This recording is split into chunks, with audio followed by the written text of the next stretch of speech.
The laughter hit her before the words did. Does she even know which fork to use at dinner? A voice jeered from the front row. Every head turned toward the girl in the thrift store blazer standing alone near the podium. Her name was Amira Lewis, and in that instant, she became the silent center of an invisible storm. The room glittered with the wealth of legacy. Polished mahogany tables, rows of perfectly pressed blazers stamped with elite university crests. The laughter belonged to the captain of Eastbridge University's debate team, descendant of a line of professors and board members who had never lost a national title. Amira, 19 from Westport Community College, was the only competitor of color in the hall. Her mother was a home health aide, her father gone since she was 8. She'd come straight from a night shift at St. Francis Hospital, where she worked as a nurse's assistant. There were still faint marks on her wrists from the latex gloves she'd worn hours before.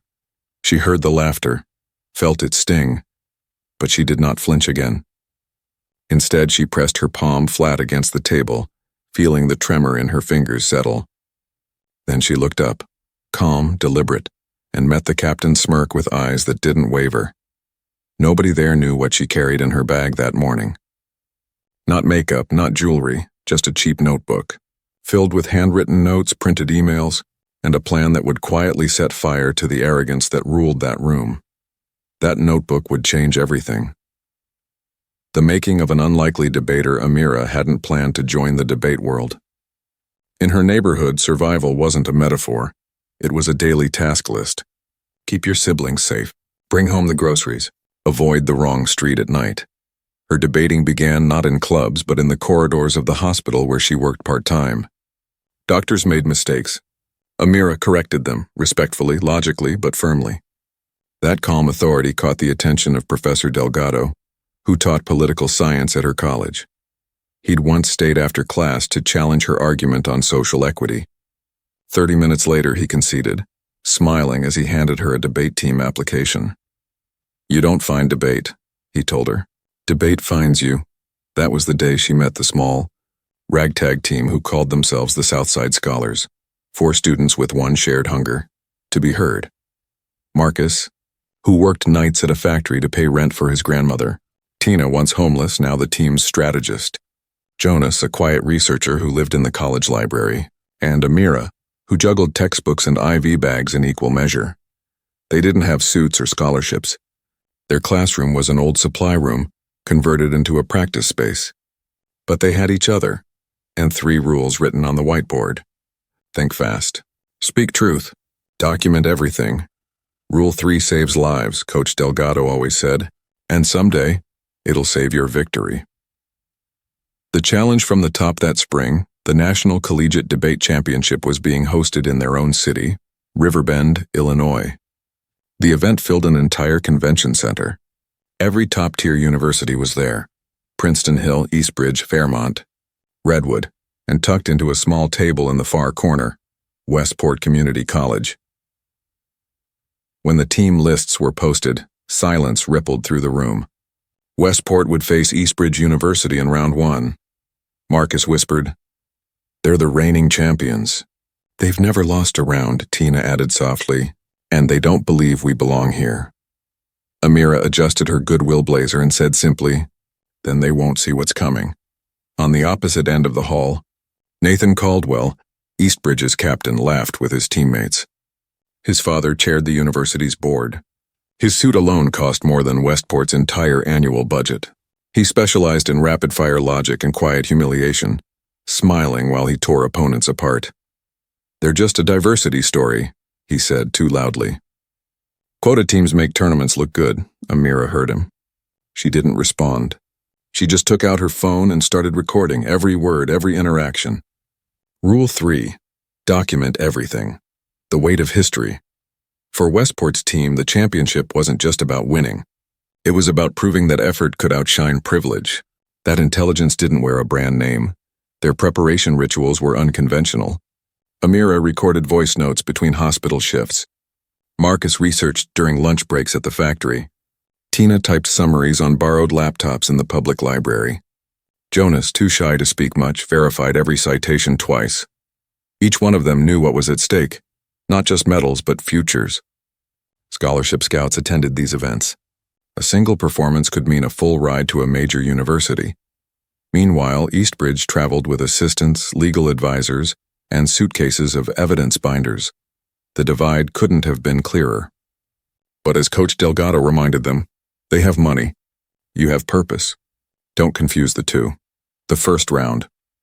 When round one began, the auditorium gleamed under gold chandeliers. 5 judges, all Ivy alumni, sat behind a long mahogany table. Nathan stepped up first. His tone was confident, his gestures rehearsed.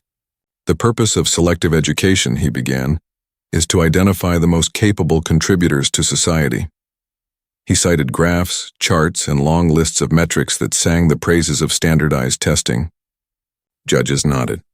The rhythm of privilege was soothing. Then came Amira.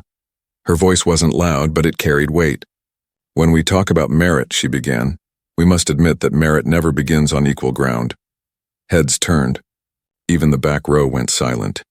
Her argument wasn't an attack, it was an unveiling. She dissected Eastbridge's statistics with calm precision, exposing their biases.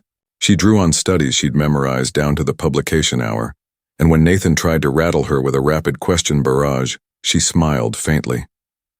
If you refer to your second source, she replied, you'll see the authors already admit that limitation. Gasps. Judges took notes. One even raised her eyebrows, impressed. By the time the round ended, the atmosphere had shifted. Westport hadn't just held their own, they had won. When the results were announced, applause echoed through the hall. Nathan's jaw tightened. The underdogs had just cracked the castle wall. But in the quiet of that victory, Coach Delgado warned, they won't take this loss kindly. You've challenged their order. Now they'll try to restore it. Amira nodded. She already knew this was just the beginning. The celebration was brief. By the next morning, whispers followed Amira's team through the convention center corridors. People smiled politely but moved away as they approached. Phones were raised, conversations cut short. Marcus frowned. What's happening? Tina scrolled through her feed, her face tightening. Look, someone had posted on a debate forum. Did Westport get special treatment?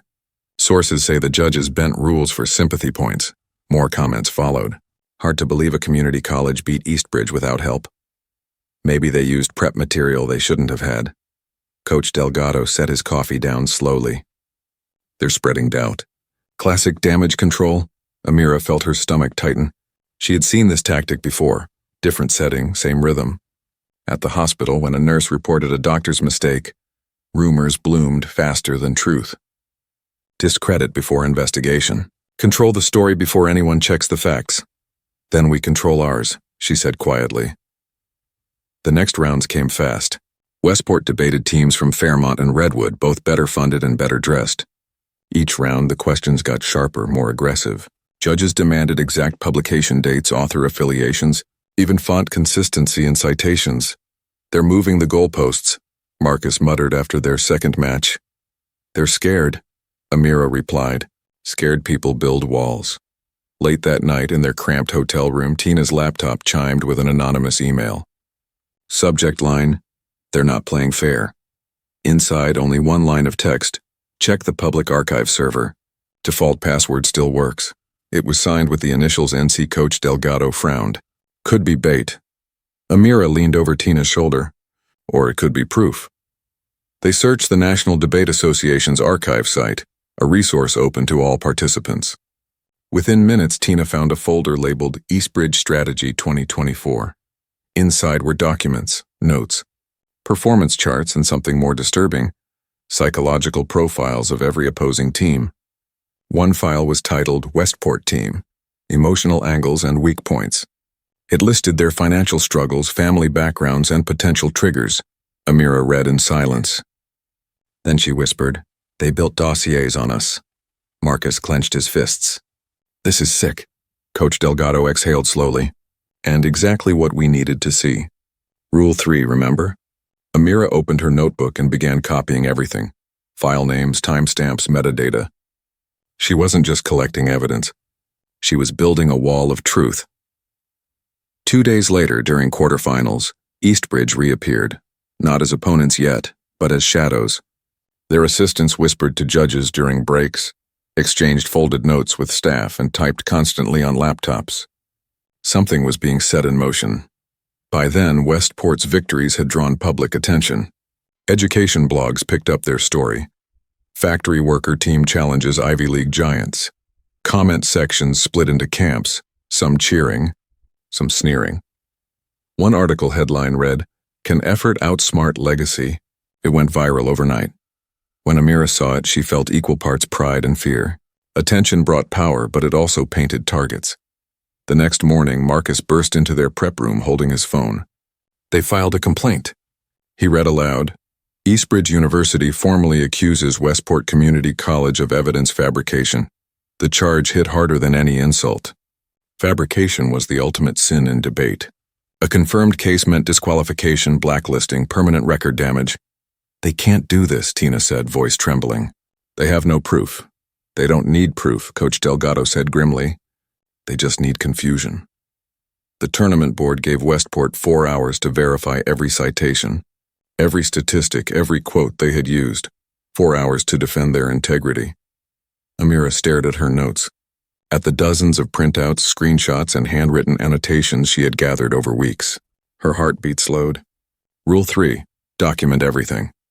She began sorting by category: economic data, admission studies, institutional reports. Jonas joined silently, highlighting timestamps.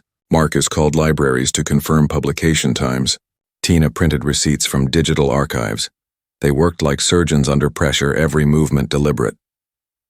By the deadline, Amira stood before the committee table, voice steady. "All sources are verifiable through public archives. Every one of them is cited within open-access databases." She handed over the documentation packet, organized, tabbed, and labeled by evidence chain. The judges deliberated for an hour that stretched into eternity. When they returned, the director spoke in measured tones. "The evidence stands. Westport will advance to the semifinals. However, the complaint will remain under review. It wasn't victory. It was survival." Outside, as they left the hall, Nathan Caldwell leaned casually against a column. His perfect hair caught the light. His phone was still in his hand. He smiled. "Congratulations," he said softly. "Hope you enjoy your last round." Then he walked away typing. Amira watched him go. Her pulse steadied. "He's planning something bigger," she murmured. Coach Delgado nodded. "Then we prepare for the storm." That night, Amira couldn't sleep. Her phone buzzed with another anonymous message. "The file you need is called Protocol Delta 23. Check their digital archive." "Look at the author metadata," she hesitated, staring at the message for a long time before whispering to herself. Rule 3. The next morning would bring the semifinal draw, Westport versus Eastbridge, and a reckoning no one could have predicted. Morning light streamed through the tall hotel windows when the announcement came. The semifinals had been drawn. Westport versus Eastbridge. A hush swept through the convention center lobby as names were read. Cameras turned, phones lifted. Every student there knew what this meant. The rematch no one expected, the story everyone wanted to witness. Amira stood perfectly still as the murmurs spread. Marcus swore under his breath. Tina closed her eyes, whispering a short prayer. Coach Delgado adjusted his glasses. "They'll come loaded. Stay calm, stay factual. Let them show their hand first." But deep down, everyone knew this wasn't just another round. This was personal now. When Amira entered the grand auditorium, she noticed the difference immediately. Eastbridge's table gleamed under white light. Laptops lined in perfect symmetry. Nathan's team wore matching tailored suits, their posture sharp as knives. And in the front row sat a new face. A tall, silver-haired man in an immaculate gray suit. Nathan's father. A member of the university board. He smiled politely as if greeting an opponent beneath him. Amira felt his gaze follow her to her seat. The moderator cleared his throat. Today's topic, information access and equality in higher education. The irony landed heavy. Even the audience felt it. Nathan began, his tone smooth as silk. Access to knowledge, he said, has never been more democratic. The problem is not inequality, it's preparation. Some students simply fail to use what's freely available. He spread his arms, confident, practiced. Institutions like ours maintain standards not to exclude, but to preserve excellence. Polite applause rippled through the room. Judges nodded. Amira listened silently. pen tapping lightly on her notebook. She recognized the pattern, a well-rehearsed sermon on merit. But she also recognized the arrogance woven between his sentences. When her turn came, she walked to the podium and adjusted the microphone. Her voice was steady but soft. "I'd like to begin with Eastbridge's own statement," she said, "the one that promises to open minds and expand opportunity. It sounds noble. But when we look closer, we see a pattern, an institution proud of its gates, not its bridges." The room stilled. Amira continued, weaving data and story. She spoke of library paywalls, research locked behind academic privilege, and the quiet bias built into digital archives. She didn't accuse. She revealed. Every sentence landed like a quiet truth no one had wanted to hear aloud. Judges leaned forward. The crowd stopped shifting. Even Nathan's smile faltered. Then came the cross-examination. Nathan approached, mask of politeness firmly in place. "You mentioned algorithmic bias," he said. "Can you cite 3 peer-reviewed studies quantifying that claim?" Without looking down, Amira answered. Gonzalez et al., Journal of Educational Technology, 2022.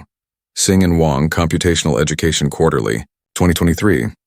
And Jameson, Harvard's own professor, published in February 2024, demonstrating a 34% discrepancy in recommendations based on user demographics. The room gasped. She had used their own research against them. For the first time, Nathan hesitated, but as the applause grew, he smiled again. A colder smile this time. He raised his hand. "We'd like to submit new evidence under Article 8. The moderator frowned. "Proceed." Nathan lifted a folder from his briefcase. "It pains me to bring this forward," he said, his voice heavy with false regret. "But integrity demands it." On the projector screen appeared a series of printed emails. They bore Amira's name, her email address, her signature. "Need access to Eastbridge prep materials before nationals. Can you get into their archive?" The words glowed like fire across the screen. Gasps swept the audience. Marcus whispered, "What is that?" Amira's throat went dry. "Those aren't mine." Nathan's expression was all sympathy. "We take no pleasure in this, but the emails are clear. Westport sought inside information, an act that violates every standard of fair competition." The moderator's gavel struck once. "We'll take a brief recess." The room exploded in whispers. Some looked at Amira with pity, others with suspicion. In the hallway outside, Amira stood still as the others argued around her. Marcus paced, furious. Tina's hands shook. Coach Delgado turned to her.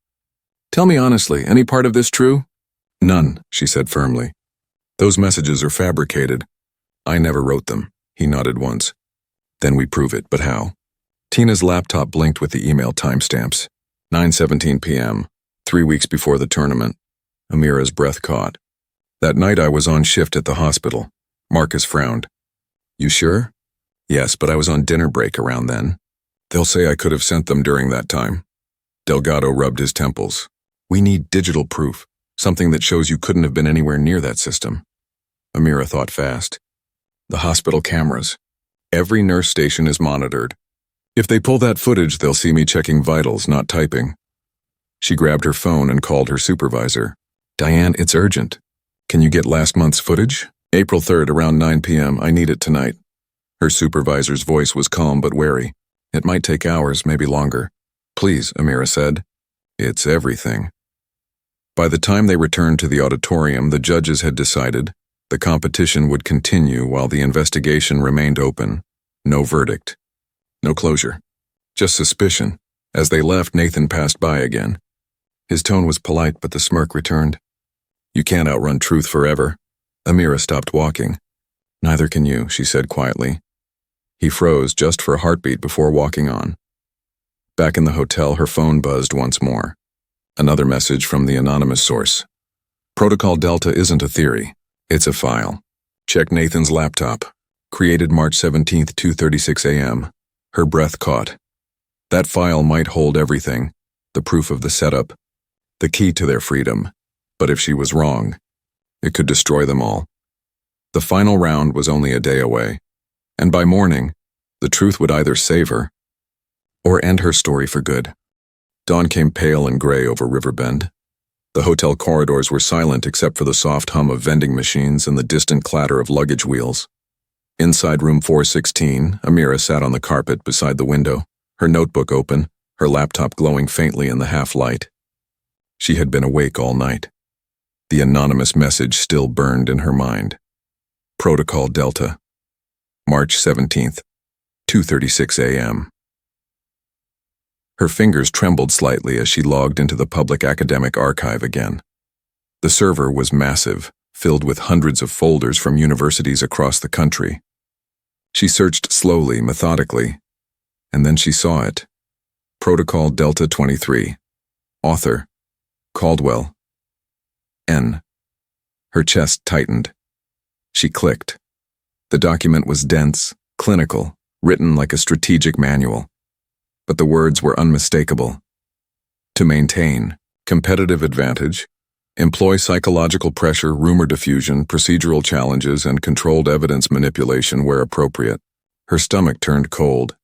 Each paragraph described a step-by-step guide to exactly what had happened: the whispers, the complaint, the forged emails. At the bottom, the signature field contained a digital mark, NC Research Division. And metadata at the top confirmed it had been created at 2:36 a.m. on March 17th. Nathan's initials. Nathan's file. She exhaled slowly. "You made your own trap," she whispered. By morning, her notebook overflowed with printed timestamps, verification notes, and screenshots. The hospital's security team had also emailed Diane, confirming that Amira had been logged into her shift computer at 9:17 p.m. on the night of the alleged email. Every piece was aligning. At 10 a.m., the final round began. The grand hall was packed beyond capacity, every seat taken. Teachers, reporters, university scouts, even state education officials filled the aisles. The tension felt electric, thick enough to taste.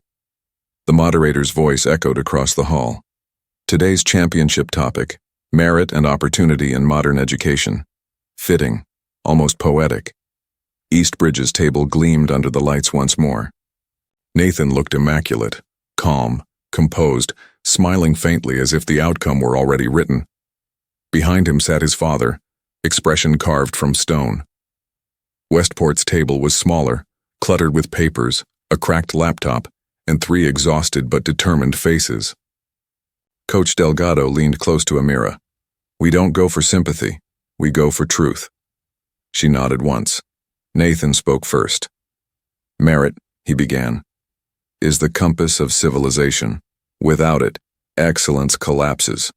Opportunity without accountability is chaos." He was smooth, elegant, the rhythm of confidence itself. And then, as expected, he struck. "In fact," he said carefully, "this very competition has shown what happens when integrity is compromised. Rules are not barriers, they are the backbone of fairness." It was the perfect trap, turning the accusation itself into a moral argument. The judges nodded thoughtfully. Amira stood, straightened her blazer, and walked to the podium. Her heart beat steady. "Let's talk about merit," she began softly. "Not the kind printed on paper, but the kind built when no one is watching." She spoke of nights spent studying between hospital shifts, of Marcus balancing textbooks and factory shifts, of Tina fighting eviction notices while preparing arguments. She made merit human again. Real. Then her tone sharpened. "Merit without fairness is a rigged game, and fairness means transparency." She turned to the screen behind her. "Let's examine transparency." The first slide appeared, the metadata page of the forged emails. "These are the messages presented yesterday," she said. "They were claimed to be sent from my address. But metadata doesn't lie. It shows the true source of a file." The second slide showed the IP record. "This trace belongs to Eastbridge's own network." Gasps swept through the audience. Nathan shifted in his chair. Amira continued, calm and relentless. "You've heard of Protocol Delta 23. It's a strategic file authored by Eastbridge's captain, Nathan Caldwell, at 2:36 a.m. on March 17th. It describes the deliberate creation of false narratives to destabilize opposing teams." She clicked again. The full text of the document filled the projector screen, every sentence highlighted in yellow. For a moment, the room was dead silent. Then whispers erupted like thunder. Nathan stood abruptly. This is absurd. It's theoretical research, not a plan. Anyone could have accessed that file. Amira didn't blink. Then you won't mind if the committee examines your laptop. The metadata will confirm when the document was written, and by whom. The moderator looked stunned. Judges murmured. Cameras flashed from the back of the hall. Nathan turned to his father. The man's face was gray, jaw clenched. Hand it over, he said quietly. Nathan froze. Dad, now. The hall fell into silence as the tournament director carried the laptop to the judges' table. The committee began typing, scrolling, cross-checking.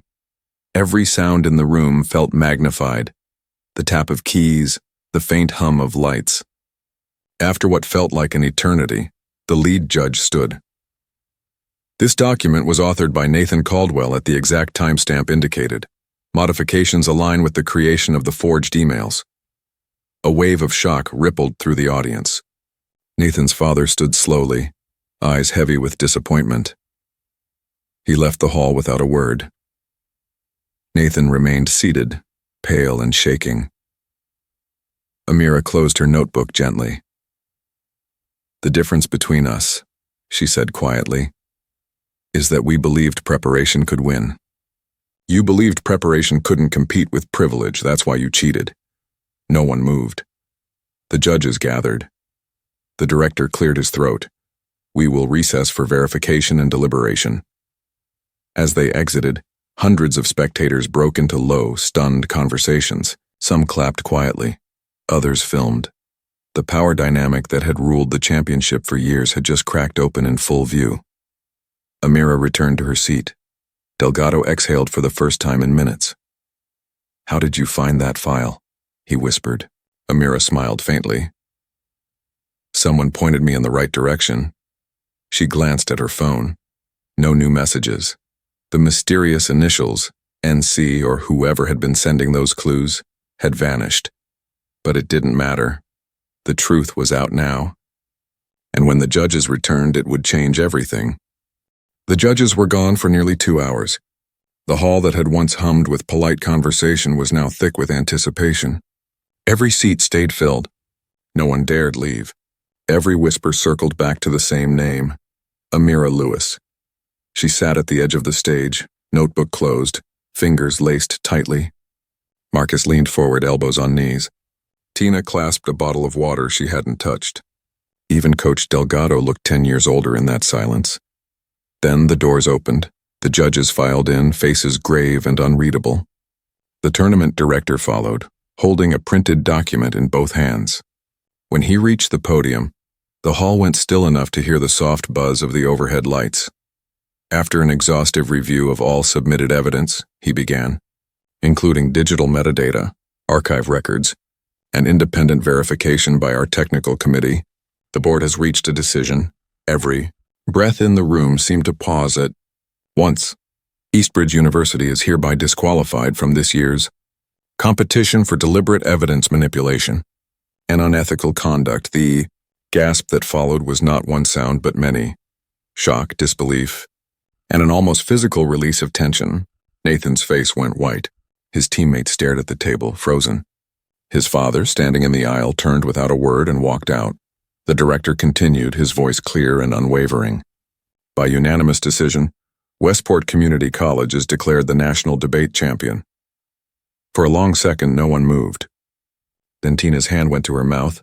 Marcus let out a choked laugh, and Coach Delgado simply put his hand on Amira's shoulder. She didn't stand right away. She was still absorbing it. The long nights, the whispered ridicule, the laughter, the forged lies, all collapsing under the weight of documented truth. When she finally rose, the audience was already on its feet. Applause thundered through the hall, echoing off every paneled wall. Some of the Ivy League students even joined in, a few clapping hesitantly, as if realizing the ground had shifted beneath them. Reporters swarmed as soon as the ceremony ended. Questions flew. How did you find the file? When did you know? What's next for you? Amira answered carefully, her tone calm and composed. We didn't win because we were underdogs, she said. We won because preparation isn't a privilege. It's a choice. Outside, the evening sun washed the marble steps in gold. Students milled around, still talking about what had happened. 2 university recruiters approached her quietly, business cards in hand. One represented Columbia, the other Princeton Hill. Both offered scholarships. Coach Delgado smiled faintly. Told you Rule 3 would save you someday. Amira nodded. It saved more than that. It proved something. Across the street, Nathan stood alone near the hotel entrance, staring down at his phone. When Amira passed him, he looked up. Their eyes met. For a moment, the arrogance was gone. Only exhaustion remained. She stopped, extended her hand. Rule 3, she said softly. He blinked, confused, but shook it anyway. What does that mean? It means truth has receipts, she replied. Then she turned and walked toward her team. That night, in her small apartment, Amira laid the trophy on her desk beside her open notebook. Her phone buzzed one last time. No name, no number, just a single message. Well played. Justice isn't always loud. And she smiled faintly, closed the message, and opened a fresh page in her notebook. At the top, she wrote 4 words in clean, even handwriting. Document everything. Always believe. The city outside buzzed with life, headlights flashing across her window. Somewhere in another college dorm or library, another student would read her story and find their courage. Because that's what Amira Lewis had become. A reminder that even in rooms built to keep you quiet, truth, when written down, will always speak loud enough for the world to hear. And this time it had changed everything. Outside the convention hall, the night air felt alive, charged with something larger than victory. The streets were glowing with camera flashes and the hum of conversation. Amira stood beneath a row of streetlights as if they'd been lit just for her, her blazer still wrinkled, her shoes still scuffed, but her heart steady for the first time in days. Coach Delgado's voice broke through the noise. You changed more than a tournament today. Reporters followed her everywhere now, but Amira's focus wasn't on microphones or headlines. She was thinking of her mother back in their apartment on the west side, who'd probably heard the news from someone at the hospital before Amira could even call. She imagined her siblings watching the live stream, wide-eyed, realizing for the first time that their sister's quiet determination could shake an institution built on marble and legacy. That thought warmed her chest, but only for a moment, because she also knew this wasn't over. The next morning, national news outlets had picked up the story. Community college team exposes elite fraud. David beats Goliath in debate scandal. It was everywhere, headlines, talk shows, social media. And with it came a new wave of attention. Some celebrated her as a hero. Others questioned the motives behind the anonymous tips. Comment threads filled with speculation. Was she really the genius everyone claimed, or just lucky? Amira ignored most of it, but she couldn't ignore the email that arrived at noon. It had no subject line, no greeting, just a single link. Her pulse quickened as she clicked it. It opened to a cloud drive titled PDP Archives Restricted Access. Inside were hundreds of files, each bearing the name of a different university. Dozens of them detailed similar strategies: psychological pressure, selective rumor circulation, silent manipulation of scoring rubrics. It wasn't just Eastbridge. The entire circuit was infected. Her breath caught. She whispered to herself, this was never just one team. She called Delgado immediately. Coach, it's bigger than we thought. When he saw the files, he sat back slowly, rubbing his jaw. If this gets out, the whole debate association will have to answer for it. Amira felt the weight settle on her shoulders. Then it should get out. That evening, she walked back to the same stage where she'd first been mocked for being a ghetto girl playing intellectual. The lights were off now, the room empty, but she could still hear the echoes, the laughter, the murmurs, the applause. She took a breath and set her phone on the podium, recording. Her voice filled the quiet space. This isn't just about winning. It's about truth. And if truth means burning down a system that rewards deception, then let it burn. The next day, the files went public. News broke like wildfire. Commentators called it the integrity leak. Dozens of universities were forced to respond. Some issued apologies. Others denied involvement. But the evidence was there. Emails, metadata, deliberate sabotage plans. The National Debate Association launched an independent investigation. Scholarships were re-evaluated. Rules were rewritten. Within a month, a new code of ethics was announced, one inspired by Westport's own practices. Every tournament would now require full citation audits, open data access, and documentation of judging standards. They called it the Lewis Protocol. Amira's name became synonymous with accountability. One night, weeks later, she returned to her hospital job. Between rounds of checking vitals and charting medications, she paused at the nurse's station. On the news screen in the waiting room, her own face flashed beside the headline, "From Underdog to Reformer, How a 19-Year-Old Changed Collegiate Debate." A patient nearby smiled. "That girl looks like you." Amira smiled back. "She has better lighting." But when she looked again, she didn't just see herself. She saw every overlooked student she'd ever met. Every kid who thought hard work wasn't enough to be seen. Every person told they didn't belong. Later that night, her phone buzzed again. A new message from the same anonymous address. "You finished your round. My turn now. Keep documenting." The world still watching. She stared at it for a long moment, the faintest smile touching her lips. Whoever N was, their war wasn't over either. Amira closed her notebook for the first time in months and walked to the hospital window. The city lights stretched endlessly. Millions of glowing dots, each one a voice, a story, a witness. And somewhere in all that light, truth had finally found its volume. This was no longer about debate trophies or disqualifications. It was about what happened when the underestimated refused to stay silent. Amira Lewis didn't just win a championship. She rewrote the rules of an entire world and left the door open for everyone else to walk through.